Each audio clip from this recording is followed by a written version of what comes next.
I went to a site once where we entered and had to drive 30 minutes to get to the block we wanted to go to. Just Where inside Victoria, Texas. Victoria, Texas. So not wow, far from here. Y'all, that is big. One time I saw this presentation at SNEC in China, and it was this guy, Dr. Shi, that founded SunTech, and he was talking about having like a distribution system that pretty much went everywhere in the world.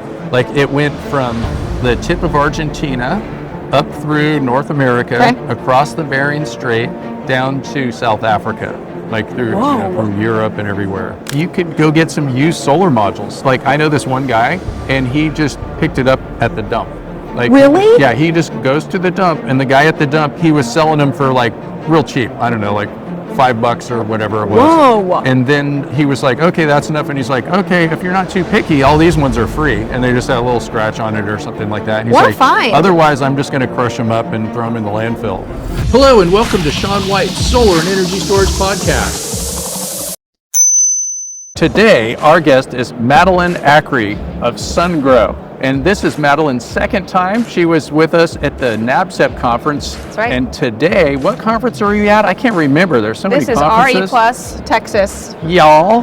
RE Plus Texas, y'all. You got to say y'all after you say that. Yep. And one of the things that I thought that was kind of funny that I just walked by is there's the S5 booth.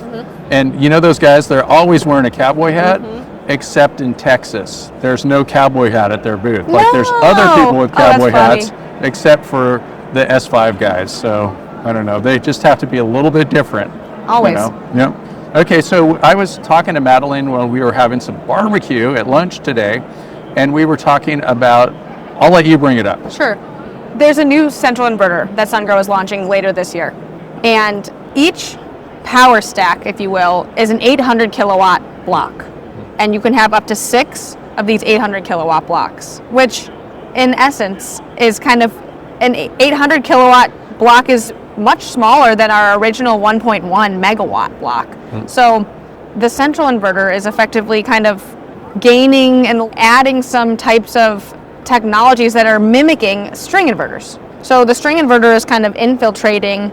The positive attributes of string inverters are being adopted by the central inverter, which is really nifty. Yeah, so we were thinking about calling this podcast the merging of central and string inverters. Like, where will they meet? Well, we just have like one inverter that does it all, sort of, you know. And so when I think of string inverters, I think of like all these different MPPs in there. Yeah. So like it's essentially a DC to DC converter within the inverter that can work at a certain voltage for 2 strings at once. Yeah. But for this inverter that you were talking about, like with this merging, how many strings are going to be on an MPP? So still one, So because just- that's a typical for a central inverter. So one for the full inverter. Well, one for each power block. One for each power block of 800 kilowatts. Oh, so, 800 kilowatts. Just a little tiny 800 kilowatts. Madeline thinks so big. You know? Well, it's just funny. The scale of this is so different from looking at residential. Because the original central inverters had one MPPT for 1 megawatt. Or 2 megawatts even. Yeah. And that was just the way they function. That is the way they function. Yeah. But now as we want to improve uptime, if you're doing any serviceability, we're making these power stacks smaller and smaller and more easily to service. So 800 kilowatts now is technically small. Little tiny 800 kilowatts. Yeah. I know, especially we have some of our like governors, I won't speak of which state, that are killing residential solar. Did you hear that, my governor? And I don't think they're really killing it. I didn't want to like put fear into anybody, but they just make it more of a solar coaster instead of having a smooth ride. We need like policy that changes gradually. Yeah. But one of the things that's happening now too, though, is the large solar industry for like, you know, big hundreds of kilowatts, or for you, that's really small, right? We were just talking about little 800 kilowatts. So many megawatts. For you, like what's a small system? I would say 600 megawatts is still big, but that's kind of typical. Just kind of big, right? Yeah. 600 megawatts is only 0.6 gigawatts. Yeah. And then like how many square miles or kilometers is that? That's a great question. I went to a site once where we entered and had to drive 30 minutes to get to the block we wanted to go to. Just Where was that? inside Victoria, Texas. Victoria, Texas. So not far from here. Y'all, that is big. So do you spend a lot of time in Texas? Well, I come to Spring occasionally because that's where our warehouse and repair center are, In Spring, Texas. Okay. which is North Houston. Well, and it is spring right now. That's right. And as we're recording, we might be releasing in summer, Yeah. you know, but yeah. So what's the biggest string inverter that you're dealing with? Whereas, like when I say string inverter, it probably means 2 strings per MPP. Yeah. So what's the biggest string inverter? It's 350 kilowatts, and there are 16 MPPTs, so 32 string inputs. 32 string inputs. Mm-hmm. And do people always use all of them, or do they just use some of them? Or Choose your own adventure. What do you recommend? Like using them all, probably. But take advantage of them if they're there. I would say at least you have to hit your 1500 volts. So these are 1500 volt strings, not 1000 volt strings, DC. So you want each string to be 1500 volts, and then, you know, I would say it depends. You don't have to use them all. I think if you use them all, your DC-AC ratio would be very high. Yeah, so yeah. maybe you're using between 19 and 27. I just made those numbers up. Okay, those are good numbers, like they're prime numbers. Yeah. So you're probably not doing those Yeah. exact ones, but somewhere in between them. Do you think one of those people are you like some kind of prime number counter or something? that would be you really watch The cool, Rain though. Man? Yeah. That'd be a pretty amazing. No. So I would think like too, when you're designing these systems, you probably want to first put a string on every MPP. Yes. And then you start doubling up. Yeah, so you'd go Yeah. from 1 to 16. 1 to And then once 16. you go on number 17, you're going to be sharing the first MPPT. 17, she's doing prime again. There you go. Yeah. Mhm. Yeah, I'm afraid to ask what your favorite number is. What's your favorite number? probably something boring like 7. It's prime number. All right, you're prime. You're very Okay. prime. Okay. Yep. Mhm. So with a big inverter, then it's doing maximum power point tracking, and it's 600 kilowatts, or no, 800. The big one is 800. 800, sorry. The big one is 800 kilowatts. Yeah. Oh, the 600 was like 600 megawatts. That's what we were Yeah. talking about. I got to get my megawatts and kilowatts straight. It's only 1,000 times different. So we're talking like 800 kilowatt inverter. Yeah. And it's just got 1 MPP. Yeah. So what is it? Is it like a huge DC to DC converter? What's going on in there? So and you have a DC combiner. In this case, you're going to have a DC combiner at your array and just have a single feed. Yeah. Okay, so all the strings are coming straight to there. Right at some DC combiner. Do you guys make the combiner? Does SunGrow make it? So You we're can pick whatever kind of DC combiner you and want. can I just make my own, I guess? You know, a If couple it's UL rated, sure.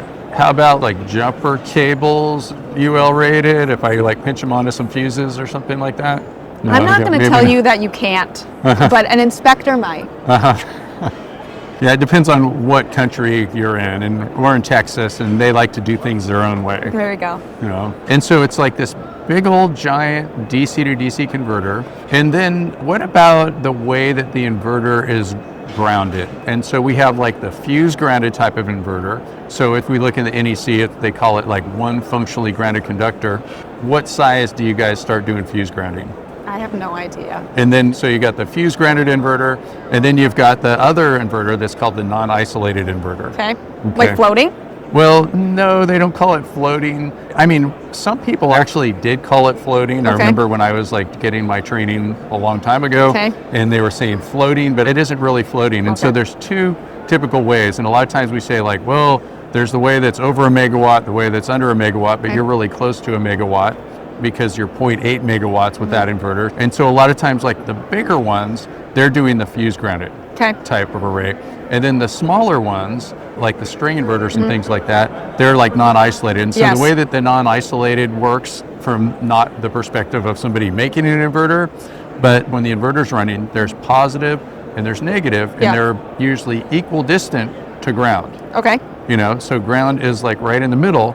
So it's not floating because they're equal distant to ground. Okay. If it was floating, it would be like all over the place. So if you Okay. took a fuse grounded inverter and made it work without the fuse in it, then that would be considered floating. So And what would you call this? What's the phrasing that you would use for this type of inverter?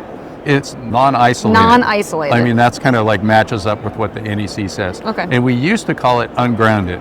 And so in the 2014 NEC, they would call it ungrounded and grounded inverters. Yeah. And then they decided like, well, they're not really that way, they're functionally grounded. Yes. So if you're grounding something through a fuse, it's not really solidly grounded because it's grounded through a fuse. And if there's a problem, all of a sudden it's ungrounded. So it's like when you're going to be out there working on it, all of a sudden your white wire is going to be at like 1,000 volts or something like that. So you got to be a little bit careful when that happens. Yeah, it was kind of weird. Like, say you had an old style negatively grounded inverter, or any kind of, like fuse grounded inverter if it's negatively grounded, and then you've got a positive ground fault. So all of a sudden you're positively grounded when there's a ground fault, because everything's going to be opened up, and then that ground fault is going to be kind of what's grounding it. So it makes for some really neat NABCEP test questions. It takes some time for this nomenclature to change too. Even though the phrase now is non-isolated, I don't know if everyone is saying it that way. People should be more precise with their wording, I think. We could go back to the solar panel versus module conversation, because they're all solar modules, but people love to call them solar panels. So I want to start being more precise with my isolation phrasing. So if we go over to 2023 National Electrical Code 690.41, PV system DC circuit grounding and protection. And then we have PV system DC circuit grounding configurations. And then there are 6 different configurations. And so a lot of times we say like, oh, this is, this kind of grounded inverter. And that's where we're grounding the array, but it could be from a charge controller. It could even be a system that's solidly grounded, that's just like 2 strings, ground mount, not on a building. It has no ground fault protection. And so let's just look at these types of configurations that we have. And number 1, so that would be 690.41A1. It's 2 wire circuits with 1 functionally grounded conductor. And so what that is what we used to call a grounded inverter. And so that one is the one that is fuse grounded. So it's 1 functionally grounded conductor. So it's grounded through a fuse usually. I mean, it could be in any kind of overcurrent protection device or some other way of doing that. And it's kind of interesting too, just like to go off on that a little bit. Remember, SunPower, they're not around anymore, except they sort of are, because the Maxion is still around. Yep. And the Maxion makes the solar modules, but their earlier versions of SunPower modules only worked when they were positively grounded. So now we have some of those systems that are, inverters are breaking and stuff like that. And so what do we do with those modules? In fact, I know somebody that is selling old inverters. I think somebody got a warehouse full of them for these SunPower systems so they can replace the inverters. So get a hold of me and I could get you in touch with her. I think she's up in Grass Valley and she's really cool. Anyway, so with 1 functionally grounded conductor, formerly known as grounded inverter. And so if you're in the 2014 or earlier NEC, they're talking about grounded and ungrounded inverters. Then there's this number 2, is the bipolar circuits. And I don't think we need to even talk about that much because nobody makes them, So is this something that was a solar concept, a bipolar solar circuit? Yeah, and they used to have some, and they were made by a company called Advanced Energy. And the reason that they did that is it used to be in the code that you couldn't go over 600 volts, even for ground mount utility scale and all that stuff. And so the voltage was so low that it was inefficient to have to boost it up and things like that. And so they were going bipolar. So they had a 600, when I say 600 volts, that's the maximum cold temperature open circuit voltage. So it's probably more likely running around 400 volts on a sunny day when it's hot and things like that. But you would get 1 positively grounded array and 1 negatively grounded array, and you put them together, and where they're grounded, that's like the center point. And then you're doubling your voltage. And so somebody could actually do that with a 1500 volt full temperature open circuit voltage, and then get like the benefits of 3000 volts. So they're kind of hacking the system, it sounds like. Yeah, it's sort of like a hack. It's like a hack, But it's sort of like, though, with your house. You got like 120, 240. And so a lot of equipment is made for 150 volts to ground. So even though you've got a 240 volt circuit, you're still like within 150 volts to ground.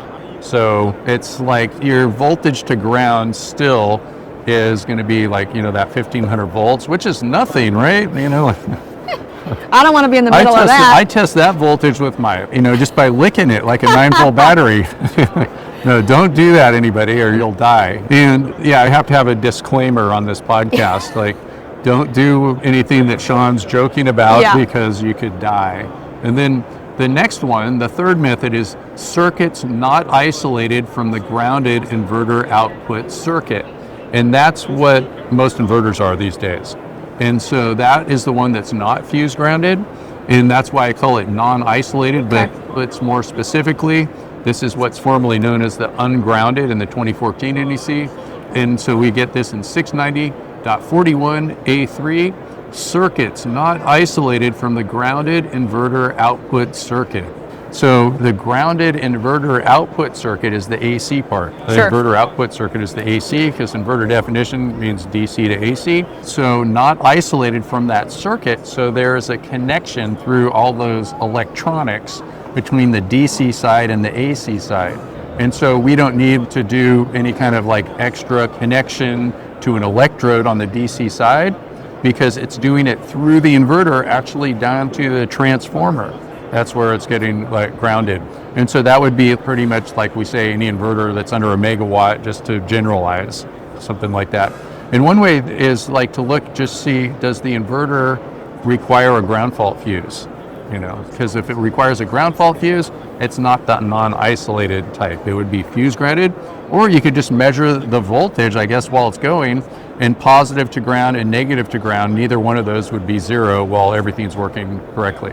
And so that's the one that we see mostly. And then number 4, it's called ungrounded circuits. This seems ironic if we're talking about a grounding protection and we have just a circuit. Doesn't seem like we're achieving what we want to be achieving with that. Well, and so they say that it's really rare to have this type, and this would be called the floating array. And this would be like number 1 with a fuse grounded, except you get rid of the fuse. You know, just like take that fuse and then toss it. And so how would you do ground fault protection with this? You would just like monitor things. And one thing is like if your voltage to ground is 0, then there's a ground fault. You know, that would be like one way of determining a ground fault. And so this would be something that's done with like utility scale and things like that. And also you can look at like a factory or something. Sometimes they have an ungrounded system. So say it's like 480 delta going to this big factory where they're building giant things or something like that. And so one of the reasons why they will have an ungrounded system is if there's a ground fault, it will still work. So all of a sudden it's ungrounded, then it's like, and now it's just grounded. It's grounded through the ground fault, but it doesn't hurt anybody. Just because it's like, well, we just all of a sudden we're grounded through this ground fault. As long as you don't have 2 ground faults at once, you're okay. You know, it's just like you have a grounded system. So then perhaps what would happen is an alarm would go off, like, hey, you know, so it would still work through the ground fault. And so that was the 4th option, ungrounded circuits. And then the next one is, for the real small time thing, it says solidly grounded circuits as permitted in 690.41b. And so 690.41b would be telling us that it could only be 2 strings or less. What's less than 2? Darn. Somebody call in right now and tell me. And 2 strings or less, and it can't be on a building, you know. So think of like some little off-grid thing, like direct PV well pump or something like that. And so then what do? You're still grounded, but you're solidly grounded.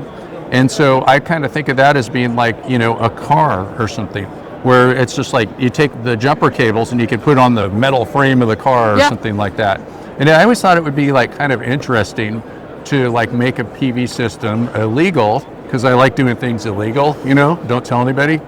And for the return conductor, like say for the negative, just make it the frames of the modules, or like the equipment grounding system. Like you could make something like that work, just like in my old Volkswagen, you know. It's just like the negative for an old car is just like, you know, the frame of the car, the engine block and all that kind of stuff. And it kind of reminds me of something called single wire earth return. You ever heard of that one? Never. It's like they use it in places like Australia, and I think they have a few scattered ones throughout the US. And it's like they boost up the voltage. They have some kind of, you know, probably in a place where the soil's not totally dry. And they actually can run current through the ground. Cool. And so like you go to some places in Australia and there's just one wire going somewhere, and then the return is the earth. And to me that's like kind of weird and amazing. And you're just like, why do we have voltage drop, but then it's going through the earth and we don't have current drop? How are all those electrons finding their way? You know, it's kind of mysterious. And then if you had like 2 different single wire earth return systems crossing each other, all those electrons find their way home. They don't go to the other system. That's weird. Amazing. Yeah. So we need some scientists to call in right now, except this show is not live, of course, but why not, you know? It'll be ringing, buddy. And then let's see, there's one last one that we have here. It's number 6, and it's just kind of the invent something. It says circuits protected by equipment listed and identified for the use. Choose your own adventure. Yeah, so like if you invent something, that we got it here. It just got to be listed, you know. How do you know which one of these options 1 through 6 your system needs to be complying with? You can pick one. You can pick one. Yeah, and it would be like, of course, all this stuff, it's going to be like listed to UL 1741 and all that kind of stuff. But like when you're out there designing an inverter, you just get to go like, well, I'm going to design this kind of inverter. Okay. You know, in fact, why don't you and SunGrow come up with an inverter where you can just select which kind of grounding you're going to do? Wow. That would be, you know, or maybe you have one. That sounds fascinating. Yeah. It's certainly a good conversation starter. Like pick the method. We're going to spin the wheel, and whichever it lands on, we're going to go with. On Tuesdays and Fridays, we're going this way. When the inspector comes, we're doing this way. You know, and I assume that should work, I guess, or one or more of the configurations. That's what it says. So there you we go. can do them all at once. Wow. You know, like have every 5 minutes it changes or something like that. And I wonder if there would be like some reason to actually do that, because you know about like PID, potential induced degradation. And so one of the things about PID is they were having trouble with that with the systems that are not like grounded. Yeah. Or, you know, like with like a negative to ground or a positive to ground or something like that, even though functionally grounded, but still grounded. And so what is SunGrow doing for that? Like PID? We have an anti-PID function on our medium voltage stations, so it can induce current back into the modules at night. Wow, tell me more about that, because that's interesting. Like induces current back into the modules at night. I mean, it's got to like take some power. A small amount, yeah. And it's, in most cases, we don't have people installing these types of modules. So it's only when you have this positively grounded modules that need to have this instance. And it has to work when the inverter is kind of off, or at night. This happens at night in order to... Nighttime solar. Yeah. I've heard about that. I remember there were some articles out like 6 months ago or something like that, that there was like, oh yeah, there's this new thing, nighttime solar, and it's like... So funny, moonlight. You know, it's like, there's no energy there. No. You know, that's why it's cold at night, you know. Have you ever noticed if you get any power from the moon, or no? I mean, I'm sure it would be like enough to maybe power your calculator or something like that. Okay. One time I did the calculation, I forget if it was like, you get 50,000 times more from the sun or something. I mean, you got to think about the moon. It's like, it's just a reflection, you know, of sunlight hitting this thing. Yeah. It's, you know, it's real small up there. So it's not going to be much. No. It's probably like less than 50,000 times less, I imagine. And so then I figured out like how much you should get for like an SREC for lunar power, you know, because like you get a whole megawatt, you know, it might take an hour to make a watt or something like that. I'm not sure, maybe not that Hey, much. over 20 years, you got to be checking. Yep, so then I guess the question is like, I knew I was living up in this cold place where there was snow on the ground, and it was like a full moon night, and I was like, oh, I'm going to measure it, and then I didn't want to get out of bed. That happened a number of times, and then I moved. There you go. We'll never know. The mystery remains. I do hear rumors about people saying that, you know, it turns on at night in the moonlight, but I just don't know. You know, like, I don't know if it's one of those tall tales that somebody was trying to tell me. I have heard some people say like you got to look at it at night because like if there's a fire and then the fire trucks come and they have all these bright lights that maybe it could shock somebody. Then I remember this guy John Wiles, who's like the PV guru of 20 years ago. He's had this story about somebody like working on a PV system and then a bolt of lightning flashed and then they got shocked from the lightning hitting the PV. So, you know. Well, I would just be scared being that close to lightning anyway. Not even the lightning and the solar panels. I know. At least he didn't get shocked from the lightning. It was like he got shocked from the light from the lightning. Wow. Turned it into electricity with solar crystals. You don't hear that story very often. Yeah, so like how much can the PV get you at night? I don't know. But I was trying to think of, when I read the article, and it was like, oh yeah, it's in like those clickbait articles, you know? Oh, yes. Finally, I just clicked it, you know, at first it's like, you know, just Research. to see what it was, and it was just, I don't know, it didn't make sense. Unless You probably heard the stories about Nikola Tesla. Oh, yeah? And he had like some antenna that went up there and he figured out how to get electricity out of the atmosphere or something like that. And then he died or whatever happened and then humanity lost it. I don't know. Maybe something like that. Well, all I know is that he and Thomas Edison were in this battle between having DC or AC for our utility grid, and Thomas Edison won, which is why we have alternating current. But what a world we would be living in if our grid was direct current. Or no, Tesla won. Tesla won? Oh, then I have it Yeah, wrong. he was the AC guy. Yeah, Okay. yeah, Edison was that bad DC guy. But no, Edison is getting his revenge right now. Because what's happening is now we're like bringing back the DC. But for a grid? Well, actually, yes. Like they're doing high voltage DC in some places. So we got all this renewable energy. We got the sun up here. We got the wind up over there. As the wind go up, whatever, sideways, goes sideways. Sun goes up, wind goes sideways, Sometimes maybe it goes up a little bit or down, but and so we want to transmit this electricity over long distances. Yeah. And so especially in other countries, because it's harder to do it in the United States because we have to go across borders and people don't like that, not in my backyard and all that kind of stuff. But they're doing this high voltage DC because of skin effect. So the skin effect, of course, is that the electrons with alternating current like to go around the outer part of the wire. Okay. And with direct current, they could take full use of that wire. Okay. And so we've got like megavolt, 1,000,000 volts, Whoa. with like high voltage DC going. Some places I think they're even gone beyond 1,000,000 volts. So It that sounds great. Yeah, megavolt is pretty cool. Like with a megavolt, with 1 amp, you got a megawatt. Isn't that cool? So what hard would it to be imagine. like 1,000 amps? You got a gigawatt. Wow. Yeah. One time I saw this presentation at SNEC in China, and it was this guy, Dr. Shi, that founded SunTech, and he was talking about having like a distribution system that pretty much went everywhere in the world. Like it went from the tip of Argentina up through North America, Okay. across the Bering Strait, down to South Africa, like through from Europe and everywhere. Yeah. And Where is it? I know, yeah. I was wondering, like, if you start doing something like that, is that going to, like, affect the North Pole and the South Pole? Is it going to, like, switch? Like, if you got, like, one big old conductor that's, like, sending all this current, all those different places, what's going to happen? And then what if we did that one single wire Earth return? Whoa. Whoa. I mean, it would be kind of cool, except, yeah, what if we, like, I know that there are geomagnetic reversals sometimes. Really? And maybe that's where Tesla was going to get his energy from, But that big wire, I don't want to put fear into anybody. I think it's probably like, I don't think it's going to do that, but it just seems like it would be kind of crazy to have like one wire going everywhere. I'm just envisioning this very thick, bended, like, paper clip that's going through a map, and it's attaching it all in my head. That's what I'm envisioning. Yep. I did see like, what was it, like snake tray or something around here? They had a big like snake they were giving away that was kind of big. That was like for cable management, something like that. Okay. Sounded sort of like that. But yeah, like one big cable, and it'd be like, I would kind of think of it more like a bus bar when it gets to be that, because it would be like going to all different directions and all that. Well, you need to kind of stuff. distribute the energy to sub-transmission lines, I'm sure. Yeah. Wow. Yeah. And of course, yeah, there would be branches off of it and all that kind of stuff.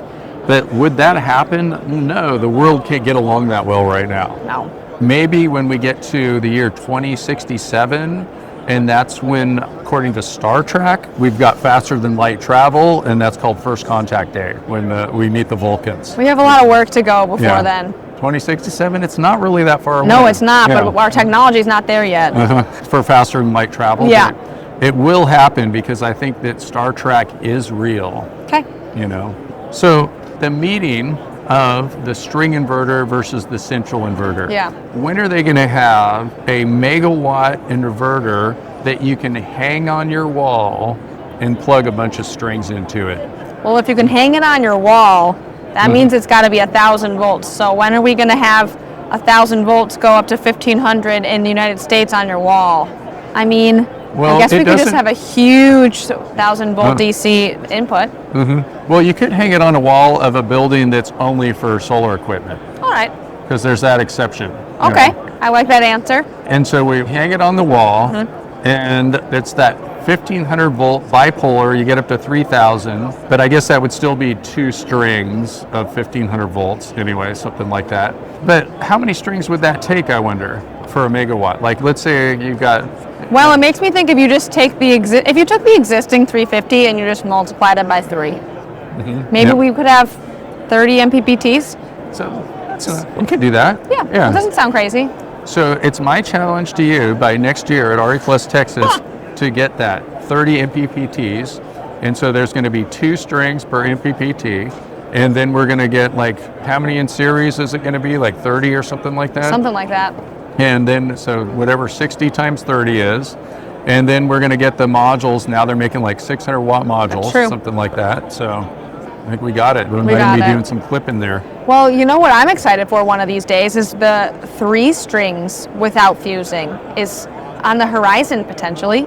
Okay, so you could do that. You would just have to make your wire sizes a little bit bigger. Okay. And like First Solar does that because they have very low current modules. So they put like multiple strings per, they could put multiple strings per MPT or for fuse or whatever, But then what you would have to do is make it so like the maximum series fuse rating of the module would be greater.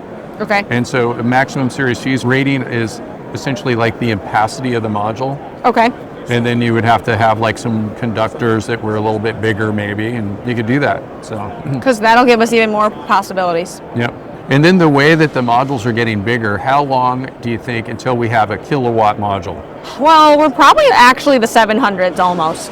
Yeah. 700 probably any day now. So I'm going to say 2030. Yeah, and we're at RE Plus Texas where things are big. That's right. In fact, you know what? I think they might even have had one a long time ago. I think it was like Applied Materials out of Texas. I remember when First Solar was like trying to hit $1 in watt manufacturing costs and nobody thought they could ever hit it, and then they did. There was some talk that I went to, I think in 2008, and I think it was Applied Materials was there, and they had a solar module that was the size of a garage door or something like that. Yeah, I believe that. And they had some kind of thing that they would just like drive down and plant it in the ground, something like that. So it almost just sounds like those old trackers that they made, like a top of pole mount tracker where you just pick this big old sheet on and say, oh, it's one panel, look at that. Yeah, and I remember like they had videos of it and everybody was like, wow, look at that. I wonder if there's still any of those out there. I mean, I saw it on video, it must be real. They didn't even have AI back then, Really good CGI. I don't know if they had that back in the day. It would have looked more like Pixar or something like that. Yeah.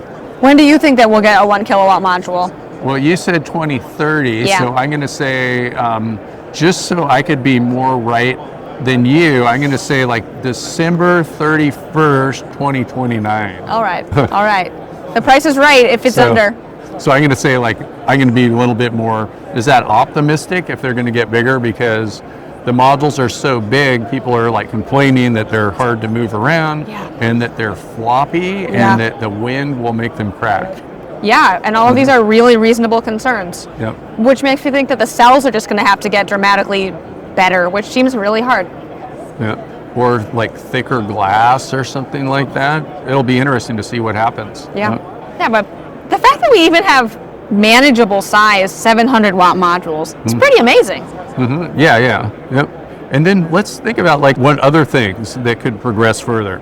So we've got half cell modules. What about third cell modules? There you go. Why not? If you're going to slice them, you're going to get a benefit. Slice them up some more. Yeah. Quarter cell module. Yeah. Come on, people. Come up with that kind of stuff. That's right. We've got bifacial. How about trifacial? Quadrifacial? Yeah, we got to put the frames to have cells on them too. Yep.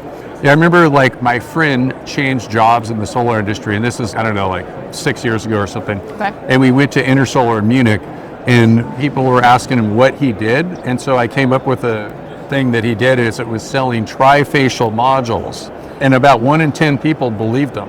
Oh gosh. And he'd be like, yeah, trifacial, they're so good they work indoors. And it's like, we get the nighttime solar people there too. Yeah.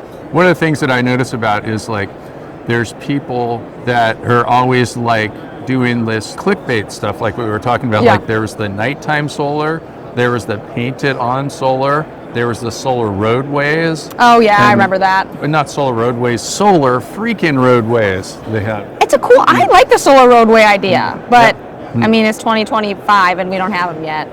Yep. And so there's all this weird stuff that it gets people to think that it's the next big thing, and then it's not. And then there's like another thing where it's like BIPV. You know, BIPV does have its place, but as far as it taking over rooftop solar or anything, it's like, I think that we're a long ways off for that, you know, just because there's more cost in it. It's like, it's really good for rich people because it costs more, right? Yeah. But then we see a lot of people out there that are just like, oh, this is going to be the new thing. I remember I've got this neighbor, she was about 85 years old, and she like made a ton of money with an investment like a long time ago. Sure. And she has like this stock investing group, and they go and they meet, you know, a nice thing to do for like solar senior citizens and all that kind of stuff.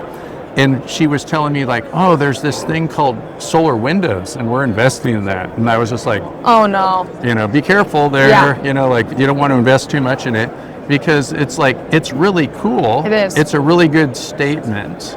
But if you think about it, it's like, well, a window, do you want light to go through it or do you want to catch light? Right. You know, and then if it's a window, is it facing the sun? Is it, you know, it's like, is there another building in the way? All that kind of stuff. And so it's just like, if you want to make good return on investment and save the planet and all those things, then you're going to get a less expensive solar module that's going to capture more energy. Yeah. So, Sounds like you should be jumping on the solar balcony game and bringing the solar balconies to the United States. I like those solar balconies. I want to see them. So I saw them last week, just like driving around in the taxi and stuff like that. So it's a real thing, it's happening. And there was a ton of companies that were doing it. And it's not just solar, it's like solar and batteries, because they're doing batteries with it too. And I think what it is, in fact, I should do a special podcast on it. I think it's like you can plug it in, you don't need like an interconnection agreement or a permit or anything like that. And it just works with a branch circuit or something like that. And just don't get people in the United States too excited about this, because I remember there was a company that was coming up with something like this a while ago, and it was, I can't remember what it was, but I remember seeing it on billboards on the way to the San Francisco airport. That's an expensive billboard, so that's where like all the tech companies are doing stuff like that. And so it was not just a PV module, it was like a rectangular thing that had a battery in it too. And you could plug it in your wall, but it would work off grid, you could take it camping and all that kind of stuff. So it was like, it was really neat. But the thing about it is, if you plug something in, it can't send electricity the other direction. According to the NEC. We need to have like a dedicated branch circuit for it. You can't just like go plug it into a power strip. And I was thinking like the reason why, besides just being overly paranoid and stuff like that, what if you bought one of these every week?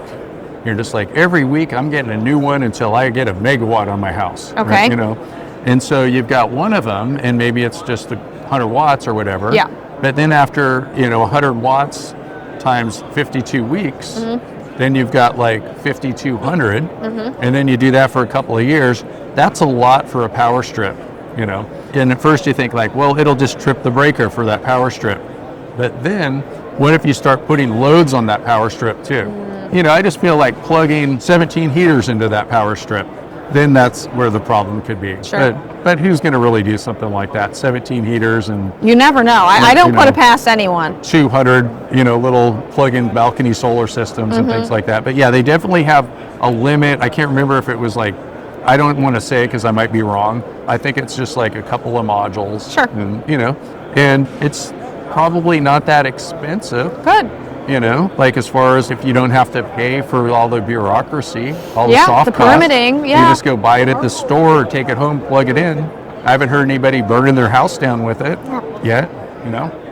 And they call it balcony solar because there's a lot of people that live in places that have balconies that can't participate in the solar revolution, but it could also just be in your backyard or something like that. You know, you don't have to have a balcony.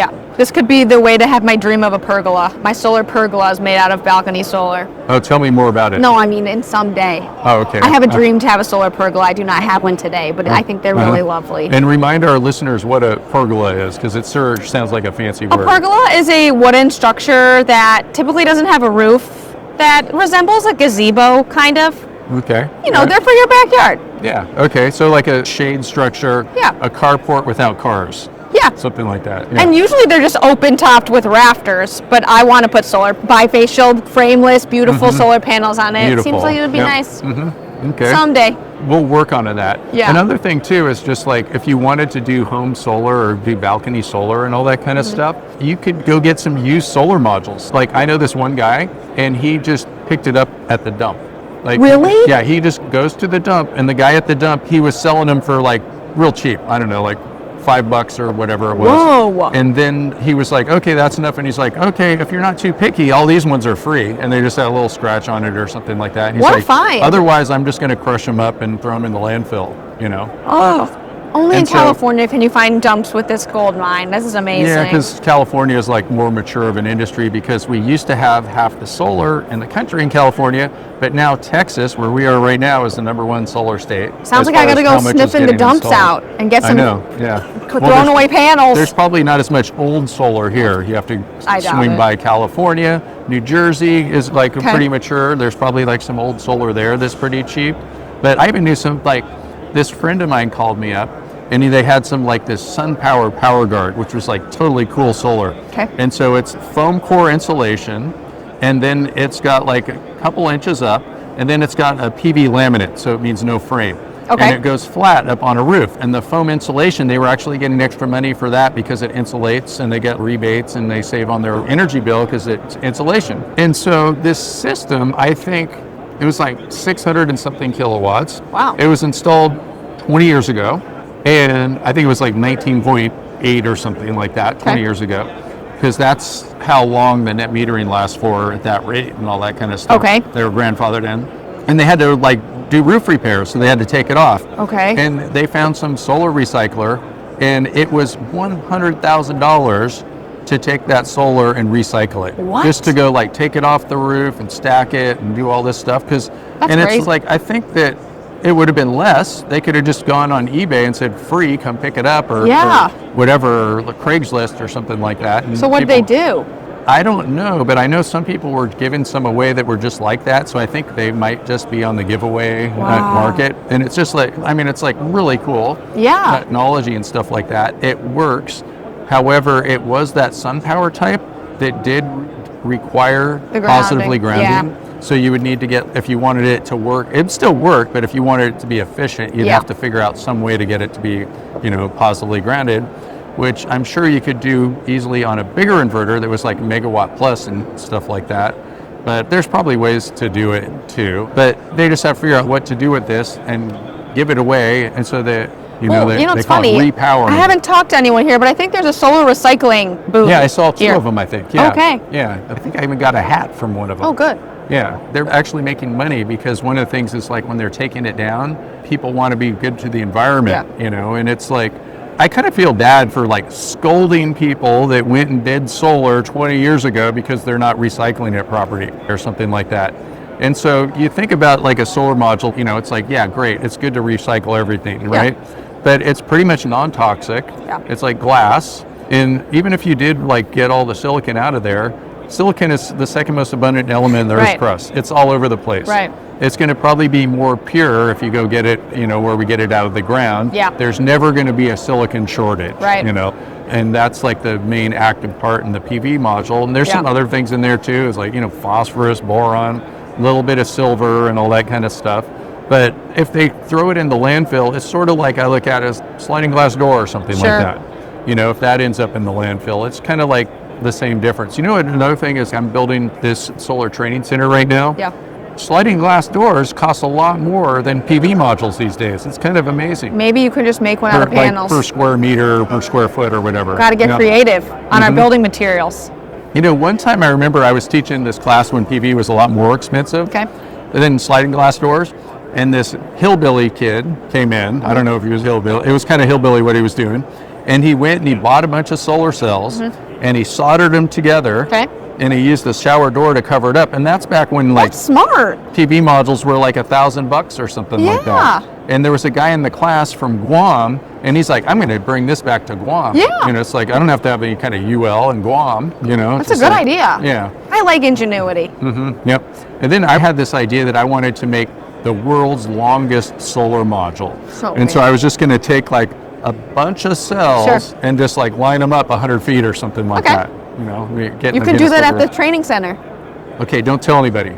I don't want somebody else to beat me to it. Yeah. And so, yeah, maybe the voltage would get too high, or maybe I just have to do some parallel connections or something like that. But yeah, like how many cells would be 100 feet? I don't know. And you could use shower doors to line it up just to keep it safe. Yeah, maybe if it was 100 feet long, I wouldn't use glass, I don't think. No. Yeah, I'd have to like plastic or whatever, saran wrap. I'll have to get some like UL listed saran wrap, something like that. There you go. We interrupt you for a very important announcement. Sean White's Solar and Energy Storage Podcast has been brought to you by Sean White's Solar and Energy Storage Podcast. That's right, Sean White is sponsoring his own podcast, and he wants to remind you to go check out some of his classes. You can go to SolarSean, that's Solar, SEAN.com, and then click on the links to check out his classes. You can check out his heat spring classes, and you can also hire him to teach classes for you, like at your company, something like that. Now back to the show. All right, so like, I mean, this is kind of a smaller solar show, so we're not seeing like all the big new things. Did you see anything kind of cool here? I'm just talking to distributors, talking to customers, kind of making sure that we're in touch with the right people. Yep, cool. And so you work for SunGrow. Yep. And they are like the biggest inverter company in the world or something like that? Arguably, yes. Yep. And like how big is that? Like spread your arms apart. Like how big? Oh, this big. And then if you stay where you are, even though it's the biggest inverter company in the world, if you don't grow, if you don't grow, then you might be like not even in the top 10 in 10 years. Because the industry is growing so much. The cool thing, I will say this about SunGrow though, is in the United States, we only have two business units, PV and battery storage. But globally, we also have wind, hydrogen, electrolyzers, floating solar. So there are other business units that we just don't have UL products for, but at least there's plenty of development for other clean energy product lines. Oh, cool. Yeah. So SunGrow has wind. Yeah. Do they call it SunGrow? Wait, was it WindGrow? I don't know. No, it's still SunGrow. Still, so the SunGrow wind. Yeah. Well, I remember at an ACES conference a long time ago, they were like, we include wind because wind is solar power. Wow, loosely, that's kind of true. Yeah, because it is. You can even say like, we include oil because oil is solar power. Carbon neutral. It's just like really old solar power. You want to hear something funny is there's like, well, it's not funny, it's really sad. So here we are in Texas, you know, like oil capital of the country at least or something like that. And so right now, at the same time as this conference in the same convention center, there is a oil and gas conference. Yeah. Oh man. And I went and I walked by there and I took a piece of their pizza. Stick it to them. Yeah, that's probably gonna like change the whole balance of everything. You know, they're gonna be like, you know, we paid for pizza for that solar guy, and they're going to stop doing their conference, and then solar's going to win. Yeah. But no, I talked to the lady from that, and she's like, oh, it's also oil, gas, and energy. I don't know. I never saw it. I walked around every booth here, but they said that they had a booth here. Like, so the people that put on the oil and gas conference have a booth at RE+. Sounds suspect. Yeah. Yeah. Maybe they're scoping out the competition. Well, they know that they're going to run out of oil and gas. Someday. And I mean, if you just kind of like look at the numbers right now, all of the new installations for power generation, pretty much, I mean, it's like 99% or something like that, I think, is renewables. Yeah. So they're not making new coal plants. I think like there must be some natural gas, but I don't think there's much. Not much, yeah. And so because the energy storage and all that, and because we're scaling things up, you know. So all those oil companies are probably in a really good position to make some really big solar projects. Yeah. And they're just kind of silly sitting there with like that old gas and oil and all that kind of stuff when they could be making a whole lot more money doing renewables. You think they'd want to diversify? Yeah, like if you can make some like big oil platform out in the middle of the ocean and dig down and do horizontal drilling 100 miles or however far they go, it would be a lot easier to just make a big solar project. You would think. And you can make a whole lot more money. So they're just kind of dumb sticking with their old ways, you dummies. You know, trying to like talk them into doing this. I actually did some classes for some oil companies before. Have you ever heard of Chevron or Shell? I walked past the Chevron office from the hotel on my way here. I did a couple of classes for them out in Middle East. Oh, really? Yep. It's been a while since I did that, but they do have a presence out there. And so then I wonder, like, if you look at the Earth and there's like this one sunny spot that's the sunniest spot, the best place for solar is called the Sahara Desert. It used to be a jungle, during the Ice Age or something like that. And so the Sahara Desert is a great place for solar.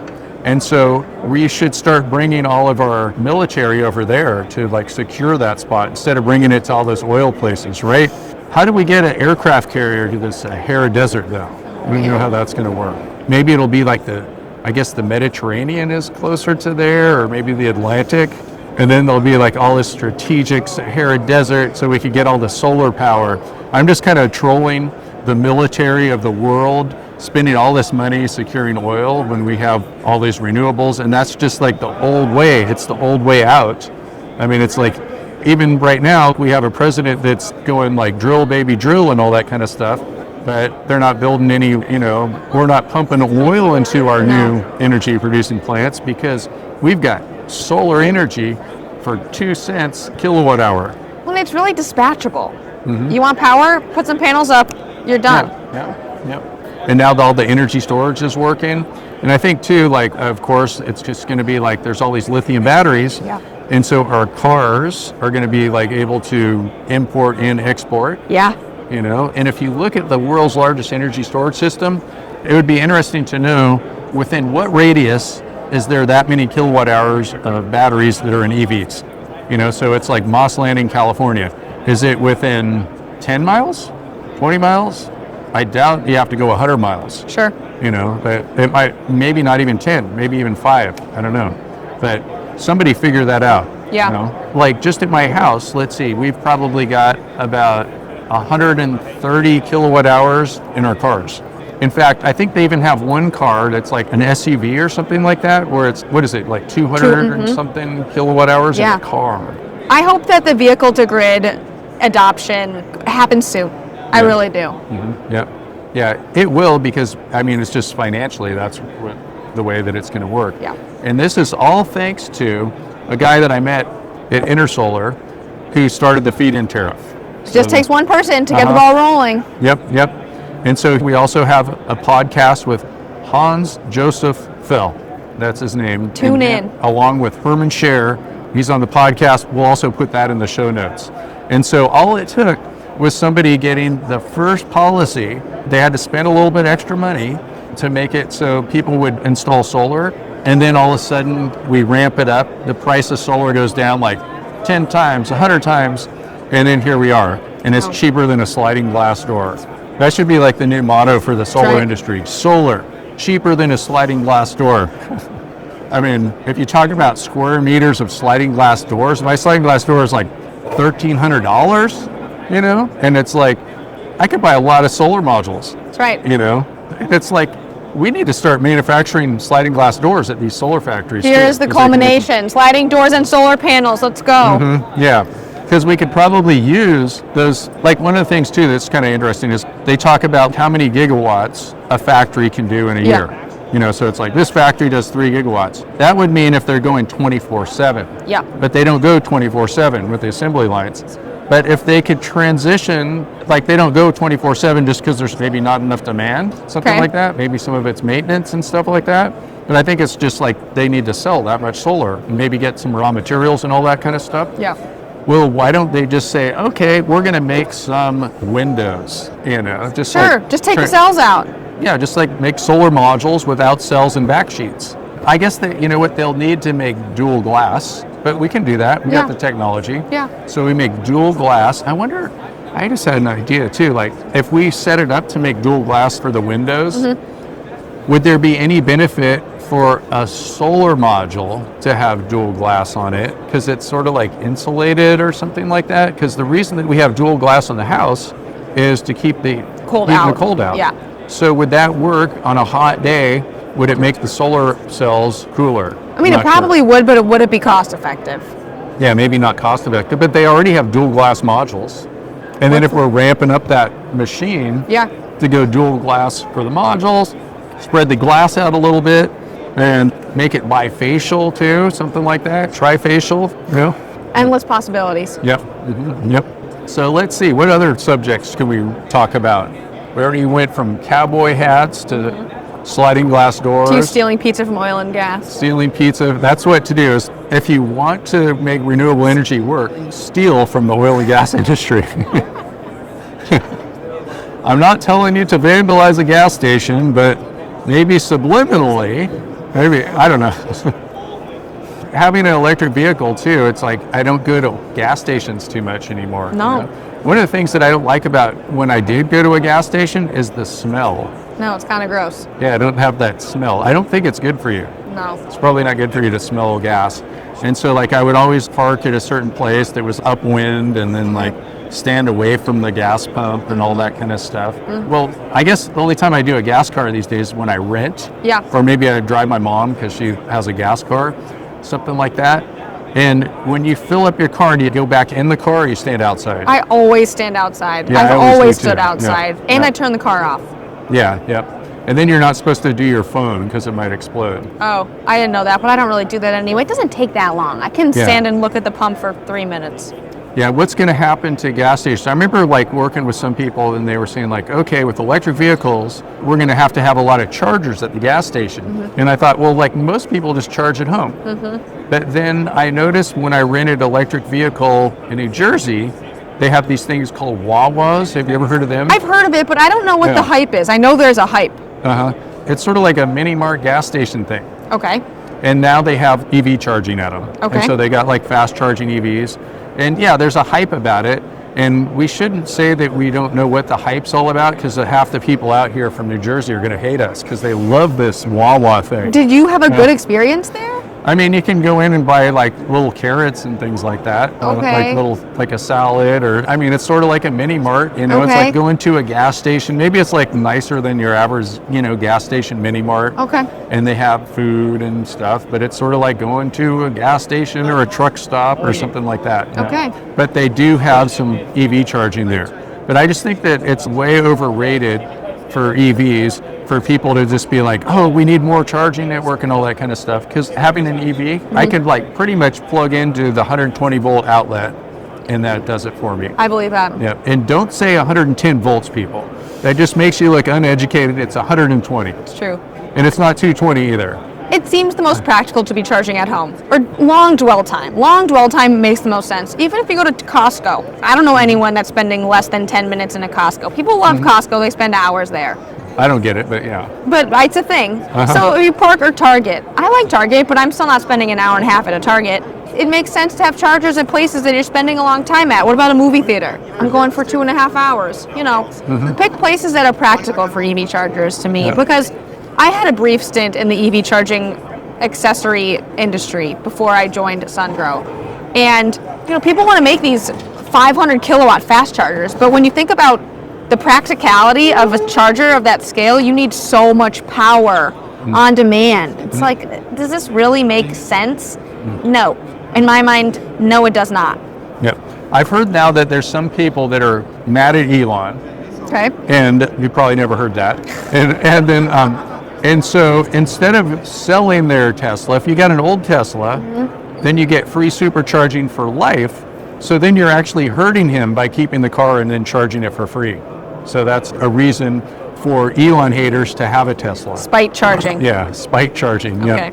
Yeah, I remember there was like one guy that was getting free supercharging because anything past like I think it's like 2016 Tesla or something like that it's got like free charging for life. And so I actually have one of those. Yeah. Yep. I think it was like mid 2016, so I have a 2015. Okay. And so I get free charging. Okay. You know, so like it's hard to give that up. you know? Totally. And there was one guy that was on the internet, he put a Bitcoin miner in his trunk. Oh my And he was gosh. using like free supercharging to mine Bitcoins and things like that. Or you think of like some of these people that are doing Uber with electric vehicles, they're spending like $1,000 a month I believe charging. it. I believe it. And so like free charging for life, that's kind of like It's going to pay off. a good thing to have. Yeah. But still, I end up charging at home because instead of like saving $5, it's just like, I got to go home. Yeah. You know, like to go to like some charger and drive and, you know, all that kind of stuff. Well, people's habits will change with the way you charge a car. If you know, I don't have a petroleum pump at my house, so I have to go to gas stations to fill up my gas car. But your driving experience and charging experience for an EV is just completely shifted. So I think the idea of even electrifying gas stations is sort of, it feels like an antiquated approach because we drive completely differently now with these new cars. Yeah. So when you're selling EV accessories, I was thinking like if I had a gas car, I should get a charging port just so I could park in the good spot. Do they make something like that? A sticker that you can put, that's a pretend gas cap that you put on your front fender so you can pretend like you're a plug-in hybrid.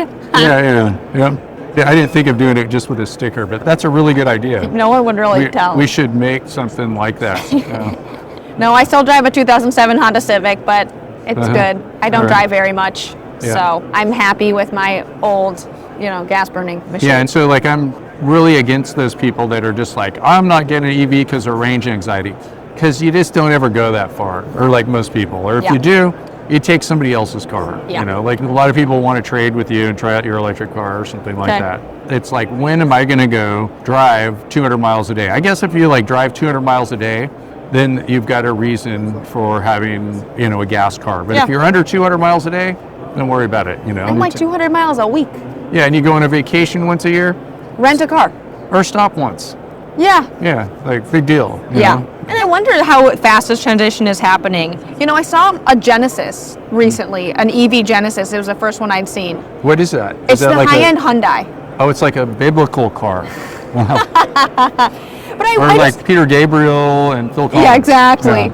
I still wonder how fast this transition is happening. It feels like there are not that many newer models lately. I did also see a Polestar SUV, but it feels really slow still, the new models coming out. You live in California, so I imagine you see a lot more. Like, what do you think the adoption rate is of EVs these days? Yeah, I guess I live in California where there's a lot of them, so I do see a lot of them. They're all over my street. Like, I go to my gym, which is where I wish they had a charger, just because I spend a lot of time there. It's my office. It's where I work more on my computer than working out there. So I see a lot of Lucids and Rivians and stuff like that. And then some of these like Kias. Yeah, the Kias are cool. Those Kias. I've heard good things about those. And then I think there's a lot of them that are just, you can't even tell they're electric. Yeah. You just might not even notice them. Yeah. It's like Cadillacs and like Suburbans or whatever. I don't know if it's They're a Suburban, sneaky. Something like that. Yeah, the sneaky people disguising it. They're pretending that they're like all gas guzzling and they're secretly closet environmentalists. Yeah, even Hummers, like electric Hummers. I haven't seen that many in the wild though. Or you might not even notice. And I guess, do they have electric tanks and lawnmowers and all that kind of stuff? Are those EVs if it's a tank? I guess. It's a vehicle and it's electric. I guess so. Yeah. And I saw one thing that I want to get. They have an electric bobcat. Oh, like those seem tractor. sweet. Yes, I've heard about those, like the skid steers. Yeah. Yeah, I want to get one of those. But I think it was a little bit more than I wanted to pay. Yeah. So I'm going to wait till I could get a used one that has free charging for life. There you go. But yeah, that would be super awesome. And I was looking at it, it was like how many hours you can go and all that kind of stuff. Like how fast does it charge? I guess those would be some things. And then do you need a fast charger for your job site? All that kind of stuff. But are you using this 24 hours a day? No, not if you have it for yourself. Like for me, it would be perfect. Yeah. So got to get one of those. Yeah. Maybe I could get sponsored by SunGrow and they could help me get an electric bobcat. Maybe we can make them. Yeah, okay. That's going to be our next business interest is the electric bobcats.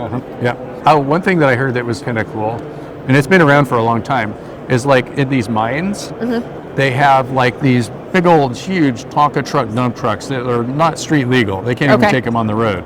And they go get the ore from, if they're going uphill to get the ore, and then they go downhill, regenerative braking charges it, so they never charge it. They have this thing that they never have to charge. Yeah. It just goes up the hill and down the hill. So I have this idea how to save the planet. Okay. Is you take Mount Everest and you get something like that and you just keep going up and down, and then you take that extra energy and you like send it to the grid, go up and down, and you take all that Mount Everest up there, just like waste it up in the sky, killing people, all these dead hikers and all that kind of stuff, and you bring it down to the beach. Like one of these places where they got sea level rise. Okay. And so you bring Mount Everest to the beach to prevent the sea level rise. And then you don't need to burn all these fossil fuels, and you don't need energy storage and all that kind of stuff, because you're just like doing that. They have something called rail car storage. Have you heard of that? No, but it sounds like this Tonka trunk thing, kind of. Yeah. With the rail car storage, what they're doing is they're not just like bringing it down. It's kind of like the Tonka truck. And so what they're doing is they're like taking these big concrete blocks and they're bringing them up the hill. Okay. And then when they need it, they take it down the hill. And I think the company's like called like Apris or something like that. And they're like doing research in California and Nevada, things like that. And so like rail car storage, taking it apart Mount Everest. And so I have this like friend that's a physics professor at Berkeley, or like engineering professor at Berkeley. And I was telling him about this, and then he said that he would do the calculation, and he never did, to see like how much energy we would get by dismantling Mount Everest. Gotta call him up. Yeah. Another thing too that I've thought of is like the Grand Canyon. It's just sitting there. Gotta just fill this it up. beautiful waste, right? Yeah. And so we could take the top of the Grand Canyon, bring it to the bottom the same way. We could do that. Or we could just dam it up and use it for like an energy storage. Oh yeah, you know. hydro. And then we could pump salt water into the Grand Canyon, and then we could go like fishing for like sharks and whales and stuff like Perfect. that. Yeah. Perfect. Just, I got all these great ideas how to save the planet. Yeah. You know, it's good for the environment. All of the alternative, like gravity-based energy storage intrigues me. I don't know how many of these are going to become market dominant, but I'm intrigued by them all. I noticed that there was this one thing they were selling on Amazon for a while, where it's like a gravity energy storage thing, where you like lift it up, and it's like they get you this thing, and you could just put rocks or water in it. It's a weight, and then as it goes down, it makes the light go on. Oh, cute. Yeah, maybe you could charge your phone too, or something Okay. like that. And so you physically lift it? Yeah, you just like lift this thing Okay. up, and then as it goes down, you got light. And so like they're kind of marketing it for poor people and third world countries Yeah. and all that kind of stuff. And then it also gives you a little bit of a workout. Yeah. You know, you have to lift that thing up.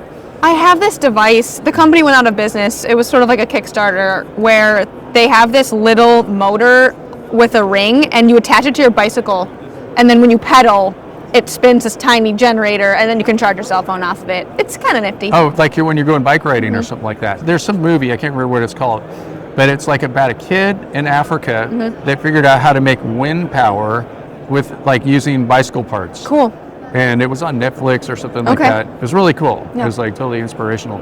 I used to live in Alaska, Oh, wow. and I had this flashlight, or maybe it was my brother's flashlight, but I was using it.